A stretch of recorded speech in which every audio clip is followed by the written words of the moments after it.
The Chennai Silks. Let the celebrations begin. Presents the political voice. இந்த கூட்டணி கொள்கை கூட்டணி இல்லையா? அது எப்படி வைகோ பேசுறதெல்லாம் அவர் நினைவுக்கு வச்சிருக்காரான்னு தெரியல. வைகோவை விட திமுகவை கிழிச்சு தொங்க போட்டு காய போட்டது ஒருத்தர் கூட இந்த உலகத்துல கிடையாது. திமுக கூட்டணி ஜெயிக்கும், திமுக கூட்டணி ஜெயிக்குங்கிறாரு. அது மக்கள் கையில் இருக்கு. ஆனா காங்கிரஸ் கூட்டணி எதுன்னு தான் இன்னும் புரியல. ஒரு பக்கம் விஜய் கூப்பிடுவாருன்னு நினைக்கிறீங்க, ஒரு பக்கம் அண்ணன் ஸ்டாலின் கூப்பிடுவாருன்னு நினைக்கிறீங்க. நீங்க யாரு கூப்பிடுறத விரும்புறீங்கன்னு இன்னும் தமிழக மக்களுக்கு புரியலையா? நீங்க கத்துறீங்களா வெளியே போயிரும். சார் ஒரு நிமிஷம், சார் ஒரு நிமிஷம். நீங்க கத்துறீங்கன்னா வெளியே போயிரும். யாருக்கு சார் ஒரு நிமிஷம். கீழ இருந்து யாரும் பேசாதீங்க. பதில் சொல்ல தான் இங்க வந்திருக்கோம். மணப்பெண்ணின் பிரத்யேகமான திருமணம் Vivaha the Chennai silks. No compromise. உங்க சைடுலயும் எங்க சைடுலயும். GT Holidays, South India's #1 travel brand. Presta Premium Women's Wear. Let your body love it. Presta. தீய சக்தி, ஊழல் சக்தி நம்ம சொல்லல. புதுசாக வந்த கட்சி தலைவர்கள்லாம் சொல்கிறாங்க. அவங்களோட சேர்ந்த காங்கிரஸ் கட்சி எக்ஸிஸ்டிங்கா இருக்கிற பார்ட்டிஸ் எல்லாம் விஜய் ரொம்ப பயமுறுத்தி இருக்காரு. இன்னைக்கும் ராகுல் காந்தியும் சோனியா காந்தியும் ஜாமீன்ல தான் சுத்திட்டு இருக்காங்க. புகாரி அதெல்லாம் தெரிஞ்சு பேசணும். இது தேர்தல் காலத்தில் நம்ம பேசுகிறத மக்கள் பார்க்க போகிறாங்க. உங்கள் வெறுப்பை எல்லாம் அப்படி காட்டாதீங்க. நல்ல கருத்துக்களை சொல்லுங்கள். இங்கே பகுதி செயலாளர் அண்ணன் திமுகலேருந்து ஏழ்மலை வந்திருக்கிறாரு, பிஜேபி நிர்வாகிகள் வந்திருக்காங்க, உங்களோட காங்கிரஸ் நிர்வாகிகள்லாம் நண்பர்களாக தான் உட்காந்துருக்காங்க. கட்சியை குறிப்பிட்டு கேவலப்படுத்த யார் நினச்சாலும் இந்த மேடையை பயன்படுத்தாங்க. தனியாக பொதுக்கூட்டம் போட்டு பேசுங்க.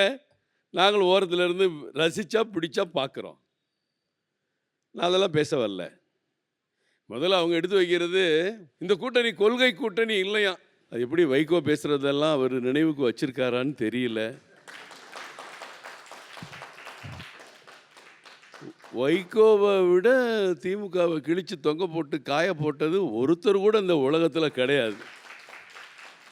ஆனால் இன்றைக்கி அண்ணன் ஸ்டாலினை முதலமைச்சராக்குன்னு சொல்கிறார்.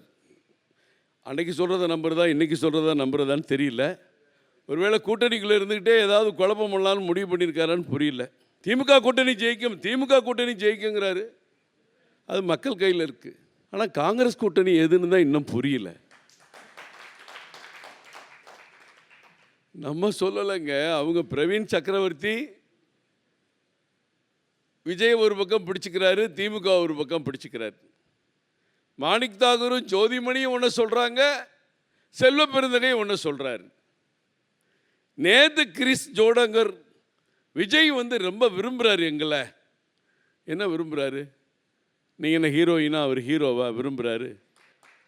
அரசியலில் காங்கிரஸோட கூட்டணி சேர்க்க அவர் விரும்புகிறார் சொல்கிறார், தெளிவாக சொல்கிறார். இது யாரும் மறுத்து திமுகவில் இன்னும் பேசலை. இன்றைக்கி அறிக்கை என்ன வந்திருக்கு? செல்வ பெருந்தகையோட செய்தி, இன்னும் 2 நாளில் கூப்பிடுவாங்கன்னு நினைக்கிறோம், ரெடியாக இருக்கோம். ஒரு பக்கம் விஜய் கூப்பிடுவாருன்னு நினைக்கிறீங்க, ஒரு பக்கம் அண்ணன் ஸ்டாலின் கூப்பிடுவாருன்னு நினைக்கிறீங்க. நீங்கள் யார் கூப்பிடுறத விரும்புகிறீங்கன்னு இன்னும் தமிழக மக்களுக்கு புரியலையா? அப்புறம் என்ன கொள்கை கூட்டணிங்கிறீங்க? யோசிச்சு பாருங்க. கொள்கைனா அதில் ஒரு நியாயம் இருக்கணும். இல்லை பாஜக கூட்டணி விட மாட்டோம், பாஜக கூட்டணி விட. நீங்களும் திமுகவோட பாஜக கூட்டணி இருந்ததெல்லாம் மறந்துட்டீங்களா? மத்திய மந்திரி சபையில் 5 மந்திரிகள் இருந்ததெல்லாம் நீங்கள் மறந்துட்டீங்களா? திமுகவோட பாஜக கூட்டணி சேரும்போது தமிழக மக்கள் என்ன நினைத்தார்கள்? அன்னைக்குள்ள காலகட்டம். இன்றைக்கி அதிமுக பாஜக கூட்டணி. அதிமுகவை அழிக்க நினச்சோமா? நல்லா வேடிக்கை பாருங்கள். நம்ம அண்ணன் ஸ்டாலின் அவர்கள் சட்டையெல்லாம் பிடிச்சிட்டு வெளியே நடந்து இந்த ஆட்சியை கவுத்தணும்னு பேசுகிறாரா இல்லையா? இவங்கள்ட்ட ஏற்பட்ட குழப்பத்தை வச்சு எப்படியாவது ஆட்சி கவரும், இடையில மாற்றி எதையாவது எம்எல்ஏக்கள் அங்கே இங்கே தூக்கி போட்டு மறுபடியும் ஆட்சி எலெக்ஷனை வர வச்சு ஜெயிப்பு நினைச்சாங்களா இல்லையா? நடக்கலை. நடக்கலண்ணே. உங்க நேரத்துல பேசுங்க, உங்க நேரத்துல பேசுங்க மேம், உங்க நேரத்துல பேசுங்க சார்.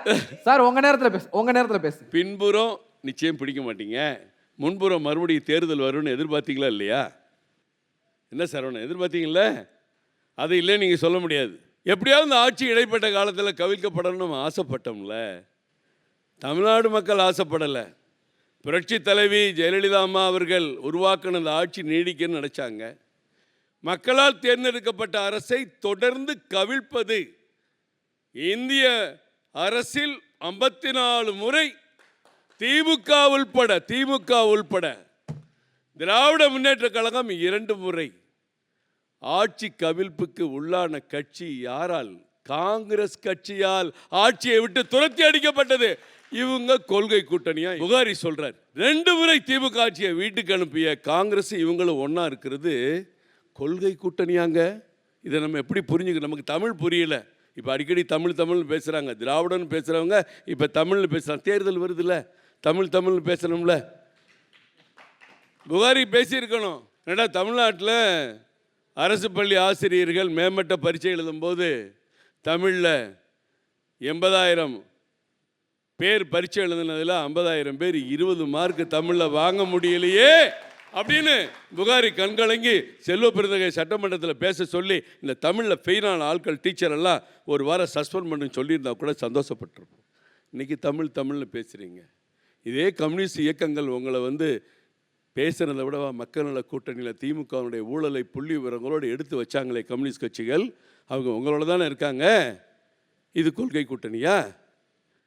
ஒரு பக்கம் நேருவின் மகளே வருக நிலையான ஆட்சி தருக, இன்னொரு பக்கம் கூடா நட்பு கேடாய் முடியும். யார் சொன்னா? டாக்டர் கலைஞர் சொல்லலையா?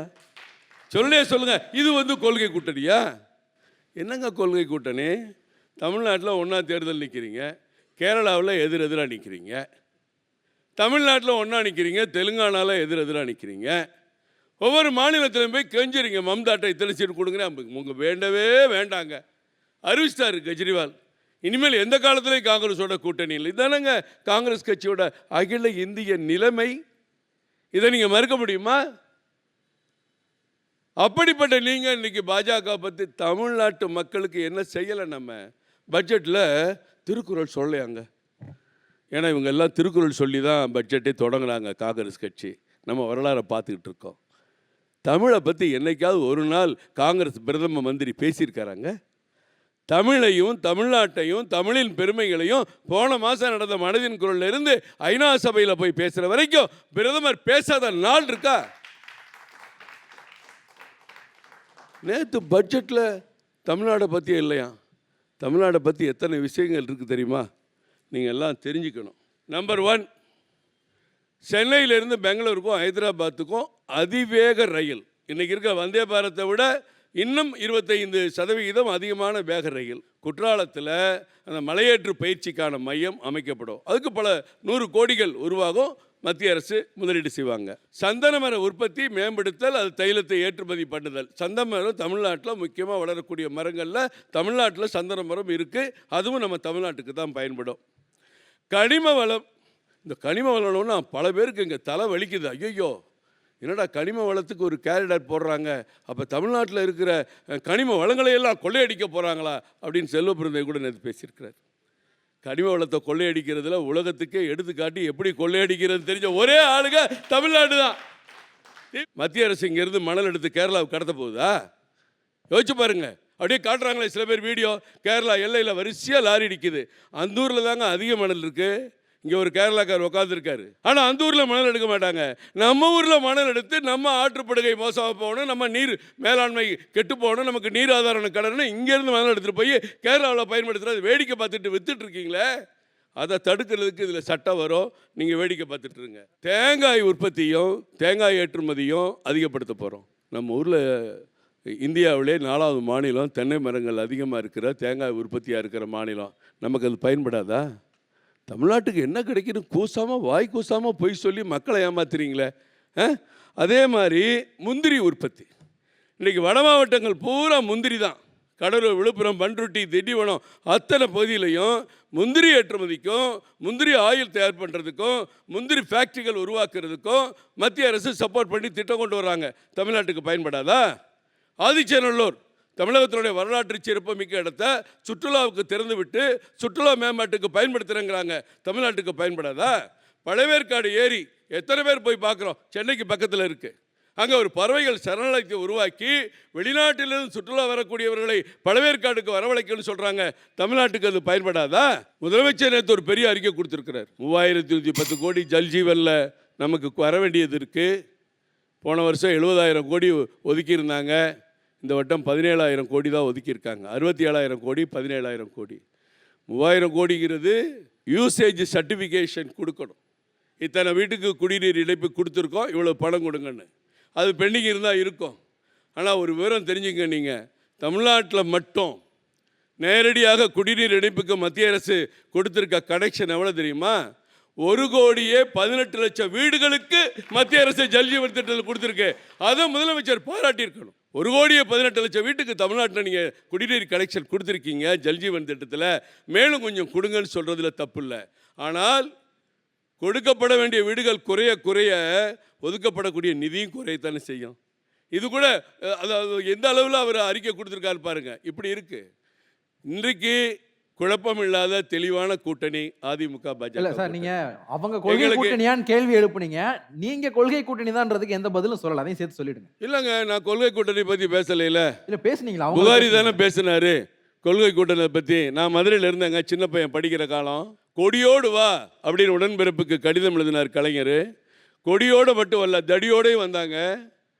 தெற்கு வாசல் பாலத்தில் இந்திரா காந்தி அம்மையார் கார், அப்போ வந்து பிளைமவுத் கார், அதில் நெடுமாறன் உட்காந்துருந்தார்.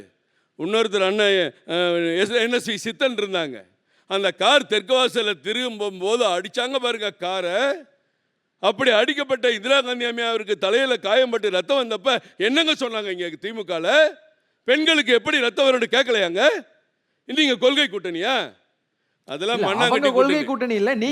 நீங்க கொள்கை கூட்டணிக்கான காரணத்தை சொல்லுங்க. தேர்தல் காலத்தில் எந்த கட்சியும் எவரோடு வேண்டுமானாலும் சேரலாம். அவங்களுக்கு பொதுவான ஒரு நோக்கம் இருக்கணும். எங்களுக்கு பொதுவான நோக்கம் திமுக ஆட்சியை அகற்றணும். அவங்களுக்கு அதான் நோக்கம். திமுக ஆட்சியை அகற்றணுங்க, அதுதாங்க பொதுவான நோக்கம். அதனாலதான் இன்றைக்கு முதலமைச்சர் சொல்றாரு, எங்களுக்கும் அதிமுக பாஜக கூட்டணிக்கும் தான் போட்டி. இதுல விஜய் வந்து இடையில பேசுறாரு, இல்ல எங்களுக்கும் திமுகவுக்கும் தான் போட்டி, எங்களுக்கும் திமுக தான் போட்டி. அவர் பாட்டுக்கு பேசிட்டு இருக்காரு. மக்கள் யாரும் சொல்லல. அது எப்படிங்க தேர்தலே போட்டியிடாத ஒரு கட்சி ஆளுங்கட்சியா இருக்கிற திமுகவுக்கு போட்டின்னு சொல்ல முடியும்? அப்ப அதிமுக என்பதுதான் திமுகவுக்கு மாற்று கட்சி, அதன் தலைமையில் ஏற்பட்டிருக்கிற கட்சி தான் திமுகவுக்கு போட்டியா இருக்க முடியும் முதலமைச்சர் சொல்றாரு. கருணாகராஜன் சார் முதலமைச்சர் பார்த்தா சந்தோஷப்படுவார். முதல் முறையா அவர் சொல்ற ஒரு விஷயத்தை நீங்க ஏத்துக்கிட்டு இருக்கீங்கன்னு நினைக்கிறேன். உண்மைதானுங்க, எங்களுக்கு அவங்களுக்கு தான் போட்டி. அவர் உண்மையை தானுங்க சொல்றாரு. நான் ஒன்றும் வேண்டான்னு சொல்லலையே, அதுதாங்க உண்மை. பாருங்க இந்த தேர்தல், போன தேர்தலில் எங்கள் கூட்டணியில் இருந்த கட்சி இன்னும் ஒரே ஒரு கட்சி மட்டும் வர வேண்டியது இருக்கிறது, DMDK. அவங்க ஒரு 2.19% வாங்கியிருக்காங்க.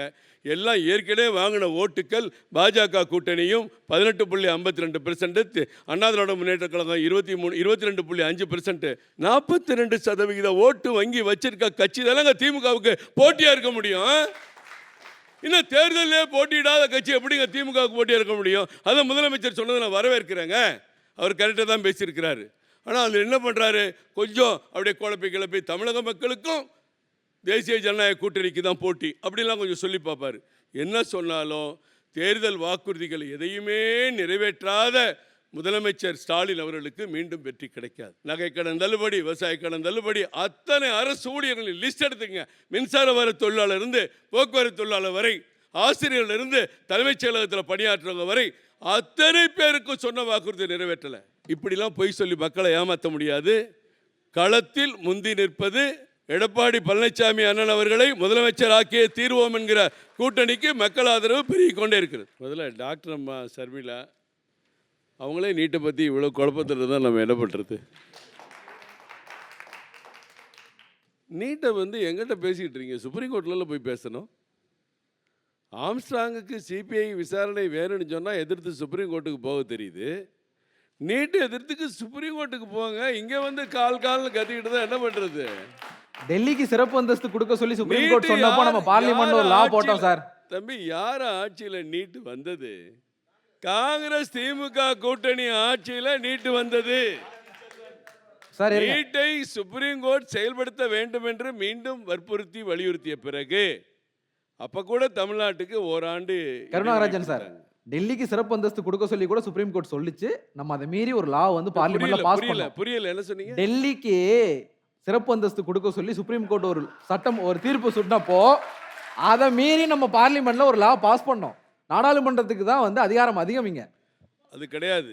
இப்ப நம்ம பேசுறது நீட்டை பத்தி பேசுறோம். டெல்லியில உட்காந்துட்டு இருக்கோம். தமிழ்நாட்டில் உட்காந்துட்டு இருக்கேன் தம்பி, தமிழ்நாட்டை பற்றி பேசுங்க. ஏழை எளிய மக்களுக்கு நீட்டோட கீழே இருந்து பேசாதீங்க. கனவு காணாமல் போச்சாங்க. என்ன வேடிக்கையான பேசு டாக்டர் அம்மா பேசு. டாக்டர் அம்மா எனக்கு ரொம்ப வேண்டியவங்க, அவர் கணவர் அதை விட வேண்டியவர். உண்மையிலே ஏழை எளிய மக்கள் நீட்டு வந்த பிறகு தாங்க டாக்டர் ஆகியிருக்காங்க தமிழ்நாட்டில். அடுத்து இதுக்கு முன்னாடி பாஸ் பண்ணி டாக்டர் ஆனது எப்படிங்கிறது எத்தனை தடவைங்க தமிழ்நாட்டில் சொல்கிறது. இதில் சமூக நீதி இருக்கு, இடஒதுக்கீடு இருக்கிறது. எப்படி தமிழ்நாடு அரசில் 69% இருக்கோ அத்தனையும் நீட்லையும் ஒதுக்குறோம். அடுத்து கிருஷ்ணகிரி, நாமக்கல், தருமபுரி, இந்த 3 மாவட்டத்தில் எவன் படிக்கிறானோ அவன் தாங்க டாக்டர் தமிழ்நாட்டில். இன்றைக்கு நீட்டு வந்த பிறகு கன்னியாகுமரியில் படிக்கிறவங்க டாக்டர் ஆகிறான், நாகப்பட்டினத்தில் படிக்கிறவன் டாக்டர் ஆகிறான். எப்படிங்க இந்த மாற்றம்? Coaching class. ஏழை எளிய மாணவருக்கு நல்லா தெரிஞ்சுங்க. இது நீட்டுக்கு முன்னாடி தமிழ்நாடு அரசு பள்ளிக்கூடத்தில் படிக்கிற மாணவன் 10 பேர் தாங்க டாக்டர் ஆவான். இந்த வருஷம் 585 பேர் டாக்டர் ஆயிருக்காங்க. ஏன் இதெல்லாம் உங்களுக்கு பிடிக்கலையா? இல்ல 7.5% இவங்க கொடுத்தாங்களே. யாரு கொடுத்தாங்க? நீட்டு வந்த பிறகு தானே கொடுத்தாங்க, முன்னாடி கொடுக்க முடிஞ்சதா? யோசிச்சு பேசுங்க நீங்க. நீட்டு வந்த பிறகுதான் ஏழை எளிய மாணவர்கள் படிக்க போறான், டாக்டர் ஆகுறான். முந்தி நீங்க வெறும் +2 அடிப்படையில் வச்ச போது எந்த பள்ளிக்கூடத்தில் நேரடியாக 3 லட்சம் ரூபா கட்டி +2 மட்டுமே பாடம் நடத்துவாங்க, +2 மட்டுமே சப்ஜெக்ட், +1 நடக்காது. நேரடி +2 பரீட்சையில் அதிக மார்க் வாங்கி டாக்டர் ஆகுறான், மற்றவெல்லாம் ஆணு வேடிக்கை பார்த்துட்டு இருந்தான். எத்தனை பேர் டாக்டர் கனவு இங்கே நிறைவேறிச்சு? கருணாகராஜன் பாருங்க. கருணாகராஜன் சார், இப்போ எந்த தனியார் பள்ளியுமே நீட் கோச்சிங் கொடுக்குறோம் ஃபீஸ் வாங்குறதே இல்லையா? நீட் கோச்சிங் கவர்மெண்ட் கொடுக்குதுங்க 493 சென்டர்ல. நீங்க தனியாருக்கு போயிட்டீங்க. ஏன் நீட்டுக்கு கட்டணம் கொண்டாங்க, கட்டணத்தை நிர்ணயம் பண்ணுங்க. யாருங்க வேண்டாங்கிறா? நாங்களும் கை தட்டுறோங்க உங்க அரசாங்கத்துக்கு. பண்டிகை காலத்தில் திருச்சிக்கு 1000 ரூபாய் டிக்கெட் நீங்க கட்டணம் நிர்ணயம் பண்ணுங்க. இண்டிகோ பிரச்சனை வந்த போது மத்திய அரசு நிர்ணயம் பண்ணலையா? 1000 கிலோமீட்டருக்கு எவ்வளவு, 500 கிலோமீட்டருக்கு எவ்வளவு, 2000 கிலோமீட்டருக்கு எவ்வளோன்னு நிர்ணயம் பண்ணி அவனை அட்டாக் பண்ணி 22 கோடி அபராதம் போட்டிருக்காங்களே. உங்களால செய்ய முடியுதா? ஆம்னி பஸ் பத்தி எல்லாமே குறுக்கு வழிங்க, எல்லாமே குறுக்கு வழி, எல்லாமே குறுக்கு வழியில் போகிற போக்கில் தாங்க இதெல்லாம் கடந்து போகிறீங்க. நீட்டை பற்றி அவர் நம்ம தம்பி சரவணன் என்ன அநியாயங்க, முதலமைச்சர்கிட்ட வந்து மோடி பயிற்சி எடுக்கணுமா? இதெல்லாம் பேசுனா ஐபிசி டிவி பார்க்குற காமெடியாக நினைப்பாங்களா இல்லையா? உலகத்துக்கே இன்றைக்கு வழிகாட்டக்கூடிய ஒரு தலைவனை 14வது இடத்துல பொருளாதாரத்தில் இருந்த இந்தியா இன்றைக்கு 4வது இடத்துக்கு உயர்த்தி கொண்டு போயிருக்க தலைவருங்க. 9வது இடத்துல இருந்த கடற்படை இன்றைக்கு இந்தியாவுடைய 3வது இடத்துக்கு வருது. கார் உற்பத்தி 7 கார்ல 1 காரா? 7 காருமே நம்ம ஊர்ல தயாரிச்சா சந்தோஷம் தானேங்க. இந்த காரு மேக்கில் 4 கார்ல 1 காரு. வந்தே பாரத்தில் ஓடுற கம்பார்ட்மெண்ட் எல்லாமே, ட்ரெயின்ல ஓடுற கம்பார்ட்மெண்ட் எல்லாமே தமிழ்நாட்டில் தாங்க தயாரிக்கிறான். சார் ஒரு நிமிஷம், கீழ இருந்து யாரும் பேசாதீங்க. கத்துறதுனால இல்ல ஒரு நிமிஷம் பாருங்க. நீங்க கத்துறீங்களா நிப்பாட்டி வெளிய போயிரும். சார் ஒரு நிமிஷம் நீங்க கத்துறீங்கன்னா நிப்பாட்டி வெளிய போயிரும். யாருக்கு சார் ஒரு நிமிஷம், நாங்க கீழ இருந்து யாரும் பேசாதீங்க. பதில் சொல்ல தான் இங்க வந்திருக்கோம். இல்ல ஆனா 2 சைடுமே சரி, இங்க பேச ஆள் இருக்காங்க, அவங்க பேசுவாங்க, நீங்க அமைதியா இருங்க. ஓகேவா? சைனால அருணாச்சல பிரதேச இடத்த கைப்பற்றிட்டாங்களாம். டாக்டர் அம்மா ரொம்ப வருத்தப்பட்டாங்க. சைனாவில் டோக்லாங்கில் நீங்கள் பார்த்தீங்கன்னா நம்ம ஆட்சிக்கு வந்த உடனே அந்த சில்க் ரோடுக்கு ரோடு போட வந்துட்டான். நம்ம இராணுவம் தடுத்து நிறுத்துச்சு. உலகமே பார்த்துச்சு இந்தியாவுக்கும் சைனாவுக்கும் போர் வந்துருமான்னு. அப்போ இதே ராகுல் காந்தியை ரகசிய தூதுவர்கள் வந்து சீன தூதுவர்கள் அவர் வீட்டில் சந்திக்கிறாங்க. கடைசி வரைக்கும் அவர் வெளியே சொல்லலை. நமக்கு டோக்லாங்கில் நம்ம இராணுவம் அவங்க இராணுவம் எதிரெதிராக நிற்குது. ராகுல் காந்தி உட்காந்து சீன தூதர்களை கலந்து அவர் டின்னர் கொடுத்துட்ருக்காரு. அவன் போய் என்ன பண்ணா, சைனா வெப்சைட்டில் போட்டு விட்டான் ராகுல் காந்தியை சந்திச்சது. அது வரைக்கும் எதிர்கட்சி தலைவர் அது வெளியில் சொல்லலை. ஏன் அரசாங்கத்துக்கு தெரியாதா சார்? ராஜீவ் காந்தி ஃபவுண்டேஷனுக்கு என்ன கொடுத்தாங்கன்னு இது வரைக்கும் வெளியில் செய்தி வரல. பல முறை நாடாளுமன்றத்தில் கேட்குறாங்க, வெளியில் கேட்குறாங்க. இவங்க வந்து அருணாச்சல பிரதேசத்தை பற்றி பேசுகிறாங்க. அடுத்து நடந்த சண்டையில் நம்ம ராணுவ வீரர் 22 பேர் செத்தாங்க. அப்புறம் லேட்டாக சைனா சொல்கிறா 37 பேர் இறந்ததாக. இப்படி எதிர்த்து போரிடக்கூடிய வல்லமை இன்றைக்கு இந்திய ராணுவத்துக்கு எப்படி வந்துச்சு? அதனால தான் இந்த பட்ஜெட்டில் 7,68,000 கோடி இன்னைக்கு பாதுகாப்புக்கு கொடுத்துருக்கோம். ஒரு போர் விமானம் வாங்கினீங்களாங்க? கார்கில் யுத்தத்தில் ஏன்டா இத்தனை பேர் செத்தான்னா வாஜ்பாய்கிட்ட வந்து ரிப்போர்ட் கொடுக்குறாங்க. ஐயா, மலைகள் உச்சியெல்லாம் போய் தாக்கக்கூடிய விமானங்கள் நம்மகிட்ட இல்லைங்கய்யா. 1985க்கு பிறகு இந்தியா ஒரு இராணுவ விமானத்தை நவீனமாக வாங்கலைங்கிற கேவலங்க. ஐயா வந்தார், ரஃபேல் 36 விமானம் அப்படியே கண்கொள்ளா காட்சியாக இருந்துச்சு. நீங்கள் அடிக்கிறோமே, ஆப்ரேஷன் சிந்தூர்லேருந்து அத்தனை அடிக்கிறோம். எப்படி அடிக்கிறோம்? இன்னைக்கு விமானப்படை உலகின் 3வது விமானப்படையாக உயர்ந்திருக்க. அவர் உங்கள்கிட்ட பயிற்சி எடுக்கணுமா? ஆவாஸ் யோஜனா வீட்டுக்கு 60% நம்ம கொடுக்குறோம், 40% ஸ்டேட் கவர்மெண்ட் கொடுக்குது. இது யாரும் மறுக்கலையே. 5 லட்சம் ரூபாய் பேசாதீங்க. மருத்துவ காப்பீடு திட்டத்துக்கு 60% நம்ம கொடுக்குறோம், 40% அதுவும் கொடுக்குறாங்க. இப்போ 125 நாள் வேலை திட்டத்துக்கு என்ன பெரிய பொய் சொல்கிறாங்க பாருங்க. 30,000 கோடியா? ரொம்ப குறைச்சிட்டாங்களாம் 78,000 கோடியில். ஏங்க 30,000 கோடிங்கிறது 125 நாள் வேலை திட்டம் அறிமுகப்படுத்தி செயல்படுத்துறதுக்கு பிறகு பட்ஜெட்டில் 95,000 கோடி ஒதுக்கியிருக்காங்க. ஏற்கனவே நடைபெற்று வருகிற கடந்து வரக்கூடிய 3 மாதத்துக்கும் ஏற்கனவே டெலிவரி பண்ண வேண்டிய பணத்துக்கும் 30,000 கோடி ஒதுக்கியிருக்காங்க. இதை கூட மக்கள்கிட்ட பொய் சொல்லி பிரச்சாரம் பண்ணுறீங்களே, இது என்ன அராஜகம் இல்லையா? எல்லாத்தையும் ஏடிஎம்க்கு ஆதரிச்சான். சிஏஏன்னு 10 தடவை பேசுறீங்க. சரவணன் பேசுகிற, அவரும் பேசுகிற. சிஏஏன்னு என்ன? ஒரு வெளிநாட்டுக்காரன் நம்ம அனுமதி இல்லாமல் நம்ம நாட்டில் இருக்கக்கூடாதுன்னு சொல்றது சரியா தவறா? எந்த நாட்டில் செய்ய முடியும்? எந்த நாட்டில் வாழ முடியும்? சிங்கப்பூரில் வாழ முடியுமா? மலேசியாவில் வாழ முடியுமா? 2 வருஷம் உள்ளே வச்சுருவான், போனவொன்னே உள்ளே வச்சுருவான். சிங்கப்பூரில் 10 ஆண்டு கடுங்காவல் தண்டனை. நம்ம நாட்டில் மட்டும் திறந்த வீடா? என்ன வேணாலும் யார் வேணாலும் வரலாங்கிறதுக்கு அதுக்கு ஒரு சட்டம் கொண்டு வந்தால் அதை உடனே எதிர்ப்பீங்க. அண்ணன் எடப்பாடி பழனிசாமி அவர்கள் ஆதரித்தார்கள். நல்லதாக ஆதரிப்பார். அதான் அவர் சொன்னார், அண்ணாதிராவிட முன்னேற்ற கழகம் ஒரு தேசிய சிந்தனை உள்ளன்னு. அது உங்களுக்கு கசக்குது. சிஏஏவை திரும்ப பெற நடவடிக்கை எடுப்போம், அதே எடப்பாடி பழனிசாமி தான் தேர்தல் அறிக்கையிலையும் சொன்னார். அவர் சொல்லட்டுங்க, நாங்கள் ஓகே இருக்கட்டும், நடவடிக்கை எடுப்போன்னு இருக்காரு. நாங்கள் மும்மொழி திட்டத்தை ஆதரிக்கிறோம். தேசிய கல்விக் கொள்கையில் 18 மொழியில் ஏதாவது ஒரு மொழியை நாங்கள் படிங்க அப்படின்னு சொல்கிறோம். அவங்க இருமொழி திட்டத்தை ஆதரிக்கிறாங்க, அவங்க பாலிசி. நாங்கள் பிஜேபி ADMK கூட்டணி ஆன உடனே உங்கள் கொள்கையெல்லாம் விட்டுருங்க, எங்கள் கொள்கைக்கு வாங்கன்னு நாங்கள் சொல்ல முடியுமா? எங்களுக்கு நீங்கள் நல்ல முதலமைச்சர் வரணுங்க. பொய் சொல்கிற, திட்டமிட்டு பொய் பிரச்சாரம் பண்ணுறவங்க வரக்கூடாது. பன்முகத்தன்மை ஒரு விளம்பரம் போட்டார் முதலமைச்சர் அவர்கள் சமீபத்தில், ஃபுல் பேஜ் பன்முகத்தன்மைன்னு விளம்பரம் போட்டார். திருப்பரங்குன்றம் கோவிலில் தீபம் ஏற்றுன்னு 2 உயர்நீதிமன்ற அமர்வுகள் சொன்ன பிறகு ஏற்றாமல் தடுக்கிறீங்கல்ல, அதுக்கு பேர் பன்முகத்தன்மையா? ரம்ஜானுக்கு வாழ்த்து சொல்கிறோம், வரவேற்கிறோம். கிறிஸ்துமஸுக்கு வாழ்த்து சொல்கிறோம், வரவேற்கிறோம். நாங்களும் வாழ்த்து சொல்கிறோம், நாங்களும் நோன்பு திறக்கிறோம். ஆனால் ஒரு இந்து பண்டிகைக்கு வாழ்த்து சொல்லக்கூட மனசு வராத நீங்கள் பன்முகத்தன்மையை பற்றி பேசலாமா? யோசிச்சு பாருங்க. உங்கள் கூட்டணி என்னங்க சாதனை பண்ணிச்சு? திமுக காங்கிரஸ் கூட்டணி சாதனை. காவிரியின் கிளை ஆறுகளில் குறுக்கே அணை கட்டும் போது வேடிக்கை பார்த்த கூட்டணி இந்த திமுக காங்கிரஸ் கூட்டணி.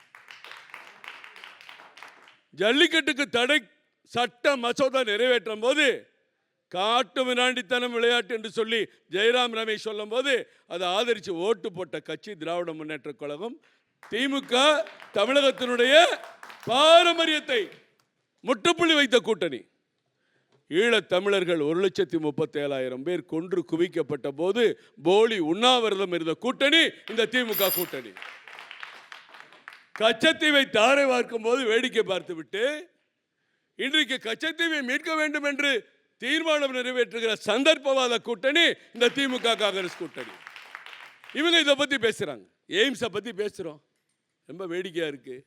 கொரோனா காலம் வந்துருச்சு, எல்லாமே லாக்டவுனில் என்ன ஆகுன்னு நீங்களாம் பார்த்துருப்பீங்க. எல்லா ஃபேக்ட்ரியும் மூடிட்டோம், யாரும் வீட்டை விட்டு வெளியே வரக்கூடாது, எங்கேயும் வெளியே போகாதீங்க. லாக்டவுனில் நம்ம பார்த்தோம் 2 வருஷமாக நம்ம பட்ட கஷ்டங்கள், தடுப்பூசி போட வேண்டிய நிலைகள், இதையெல்லாம் மீறி 2 வருஷம் கிடப்பில் போயிடுச்சு திட்டம்.